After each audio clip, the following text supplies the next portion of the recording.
La sacro-sainte parole de l'enfant interroge Samuel Vessière. Installé à Montréal, au Canada, cet anthropologue étudie le phénomène trans depuis de nombreuses années.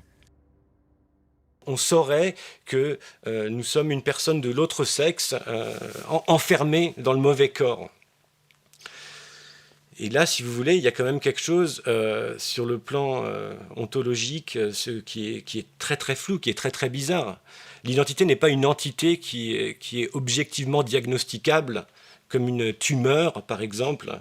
L'identité est effectivement un phénomène qui est partiellement socialement construit, qui est partiellement métaphysique, qui est instable, qui est sujet à des influences sociales en tout genre qui changent. Simplement, on nous dirait maintenant qu'il existe une identité véritable, immuable, à l'intérieur des corps, qui serait diagnosticable par le biais d'une révélation personnelle qui pourrait survenir à n'importe quel âge. Et une fois que cette révélation survient, eh bien, la société nous doit toutes les accommodations. De plus en plus de voix s'élèvent dans la communauté scientifique pour dénoncer des prises en charge hâtives pouvant conduire à des situations quasi tragiques. Est-ce une tragédie que nous allons découvrir en Valais? Nikki a une petite trentaine d'années. Sa quête d'identité se manifeste dans la petite enfance et se poursuit pendant toute l'adolescence. Dépression, euphorie, consultation chez des psys, fréquentation d'associations. Nikki, il ou elle? J'ai plus de sein, plus d'utérus, plus d'ovaires. Mon traitement hormonal a modifié mon corps. Donc on peut dire que je suis d'apparence masculine. Enfin, malgré que je n'ai rien du tout d'une femme. Je sais que c'est ce que je suis. Parce que je le suis malgré moi. C'est pas un ressenti, c'est une biologie. Des chromosomes, et puis une caractéristique hormonale. Sa transition médicale, Nikki l'a entamée à l'âge adulte. Je peux plus revenir en arrière. Je peux que subir les conséquences jusqu'à la fin de ma vie. Par contre, moi, ce qui m'inquiète plus, c'est que j'ai aussi des frères, des sœurs, des nièces. J'ai des amis qui ont des enfants. Donc je pense que un enfant, pour lui, c'est très difficile de savoir ce qu'il veut.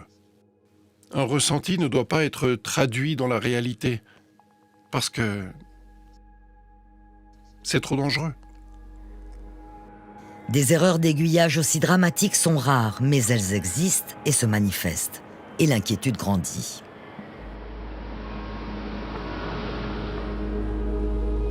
En mars 2021, la Suède, qui est un pays pionnier dans la reconnaissance des droits des personnes trans, décide de rétropédaler.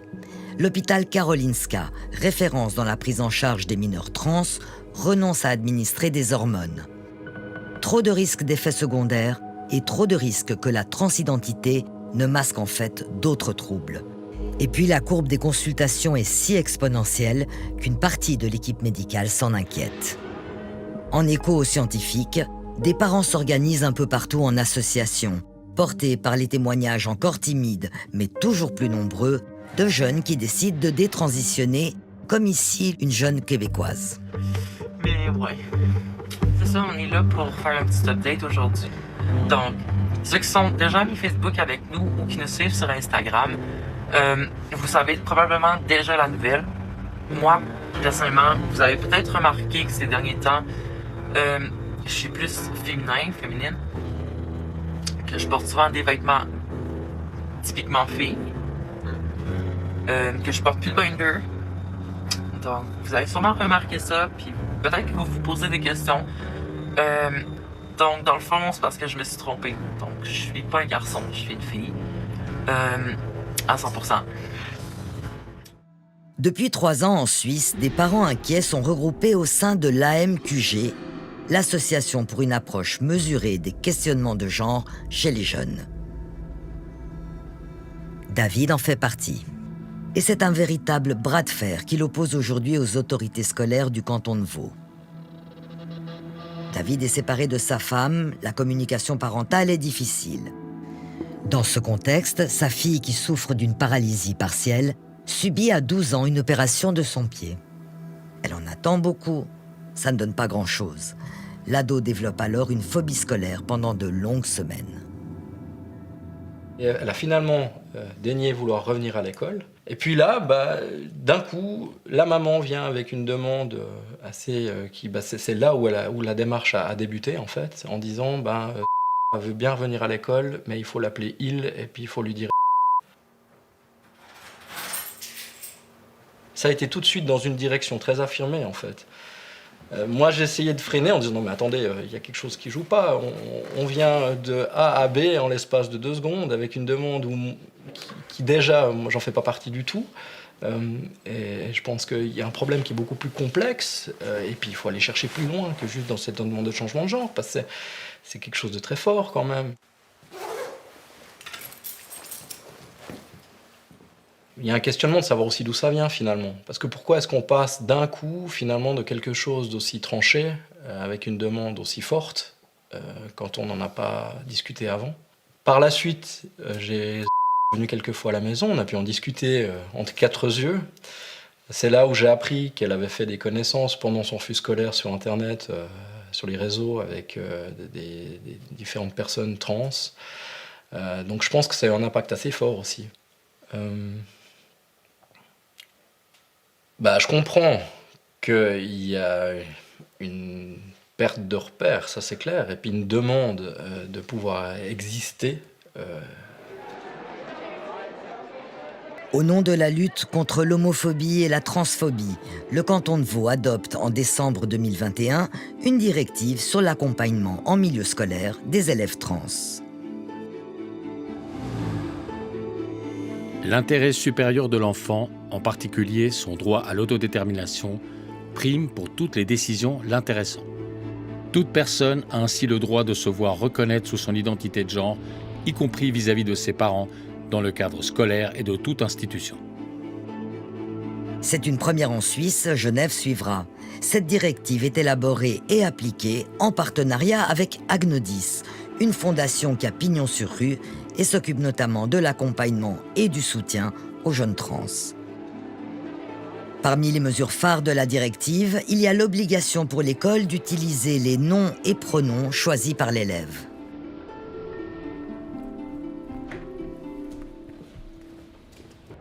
Aujourd'hui, je pense que c'est tellement surmédiatisé cet effet trans en fait, que finalement c'est un peu la réponse qu'on trouve directement quand on vient chercher à faire partie de quelque chose, et puis surtout quelque chose qui est porteur.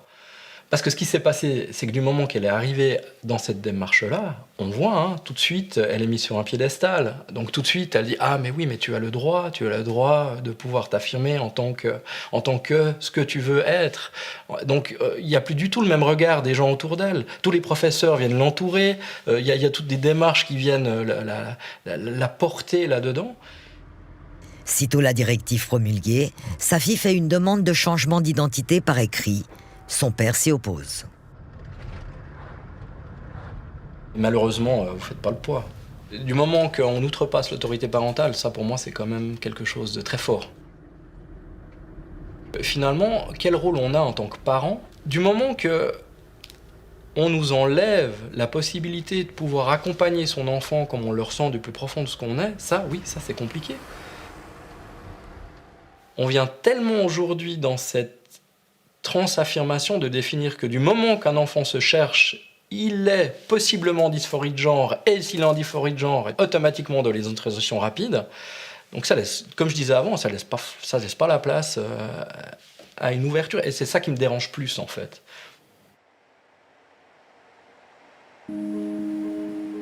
Au sein de l'école vaudoise, c'est donc la fondation Agnodis qui pilote l'accompagnement de l'élève trans dans un esprit de dialogue avec les parents. Selon le responsable de l'enseignement obligatoire, cette collaboration ne suscite pas de controverse. Alors c'est un partenariat qui existe depuis plusieurs années et c'est en fait la direction de la santé qui avait reconnu en fait Agnodis comme une fondation d'utilité publique. Donc quand la question s'est posée concernant l'approche que l'on pourrait avoir dans le milieu scolaire, lorsque ce genre de situation se présente, évidemment nous ne sommes pas des spécialistes du domaine, donc il s'agit toujours de trouver les partenaires les mieux à même d'accompagner la démarche. Mais que se passe-t-il lorsqu'un parent, David par exemple, s'oppose à la transition de son enfant ? C'est pas l'école qui prend cette décision, c'est vraiment les gens qui accompagnent la situation et qui amènent l'école à prendre cette décision, disons, pour le bien de l'enfant. Nous, on considère comme spécialistes qu'il faut aller dans ce sens-là, quand bien même, encore une fois, dans quelques rares cas, c'est pas la position des parents. Il faut faire une vraie pesée d'intérêt entre l'intérêt du jeune par rapport à la situation qu'il vit, encore une fois. Effectivement, le rôle de l'école, c'est de faire en sorte que l'élève soit bien, le jeune soit bien dans son rôle d'élève, dans son milieu scolaire. David fait-il une résistance malvenue ? Le dialogue avec son enfant est difficile aujourd'hui, mais il n'est pas rompu. Ce que j'essaie vraiment aujourd'hui avec ma fille, c'est vraiment de lui laisser les choix. Et aller dans une transition rapide, c'est fermer en fait d'une certaine manière ses choix, parce que c'est d'aller dans une affirmation. Et dans une affirmation, pour moi, pour une ado de 12, 13, 14 ans, qui n'a pas finalement du recul sur la vie, pour savoir ce que ça pourrait engendrer dans sa vie future. Parce qu'on a une discussion, il y a un mois encore en arrière, qu'on est sorti d'une autre rencontre avec un pédopsie, avec elle est partie un peu en courant dans le couloir du CHU, je l'ai rattrapée en disant, mais tu sais, même si je suis pas d'accord avec toi, même si il faut juste comprendre que je suis ton papa, et si je te mets des barrières, c'est parce que je t'aime, et c'est pour te protéger. Et je suis pas là pour te juger, je suis pas là pour te dire que je t'aimerais plus, je suis juste là pour te dire que j'ai pas envie que tu fasses quelque chose qui va engendrer une complication pour ton avenir. Donc elle me l'a dit, ah mais papa, j'ai compris, alors toi t'as peur que si dans 2 ans je change d'avis, que je puisse plus revenir en arrière. Je dis oui, bah, c'est ma crainte, et surtout que ça aura engendré au niveau social, au niveau physique, s'il y a une prise d'hormones qui va créer des complications pour son avenir. En Suisse, selon certaines statistiques, une personne sur 27 dans la tranche 14-25 ans est en questionnement de genre. En gros, ça fait un élève par classe. Officiellement, le corps enseignant est en accord avec l'accompagnement actuel des élèves. Officieusement, c'est moins évident. Plusieurs professeurs nous ont manifesté discrètement un malaise certain, mais aucun n'a accepté de l'exprimer devant notre caméra, sauf un. Nicolas est enseignant et veut dénoncer des directives qui, selon lui, ont été adoptées sans un franc débat. Alors oui, il est d'accord de parler, mais il ne peut le faire qu'anonymement. Je risque potentiellement mon poste ou en tout cas l'ostracisme social. Ces sujets à débat en catimini par 2, par 3 autour de la machine à café, c'est pas sujet à débat très largement.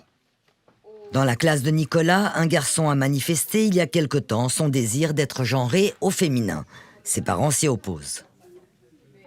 D'après les consignes qu'on a reçues, on doit faire fi de l'avis du ou des parents parce que l'autodétermination de l'enfant prime sur tout le reste. Et puis, suite à ça, pour cet élève, le harcèlement a commencé. Enfin, le harcèlement, il y a eu toutes sortes de difficultés, à commencer par une pétition des élèves contre cet élève-là, pour dire qu'il ne voulait pas se retrouver avec lui dans les douches, ni dans les WC. Et puis après, il y a eu les parents qui m'ont écrit en disant pourquoi il y a tant d'effervescence dans cette classe. Et puis après, il y a eu le corps enseignant aussi. Il y avait les pros et les contre. Donc ça a mis une émotion considérable. Et c'est un moment où moi, j'ai repris contact avec cet organisme d'accompagnement pour dire « Mais qu'est-ce qu'on fait là ? Venez me donner un coup de main !» Et là, la réponse qui m'a été donnée m'a beaucoup surpris. C'était « Mais finalement, c'est plus un problème qui nous concerne, c'est un problème de harcèlement et ça, vous êtes outillés pour le gérer. » Nicolas a longuement parlé avec l'élève en transition. J'avais envie de comprendre, mais il me fournissait les arguments avant même que j'aie l'idée de poser une question. Ce que moi je vis dans ma classe, avec mes élèves, c'est le fait que tous ces élèves sont tous connectés sur des réseaux qui a un amplificateur démesuré de toutes les possibilités, de toutes les expériences individuelles des uns et des autres. Je me pose la question, qu'est-ce que cet élève aurait été s'il n'avait pas eu accès à ces réseaux sociaux ?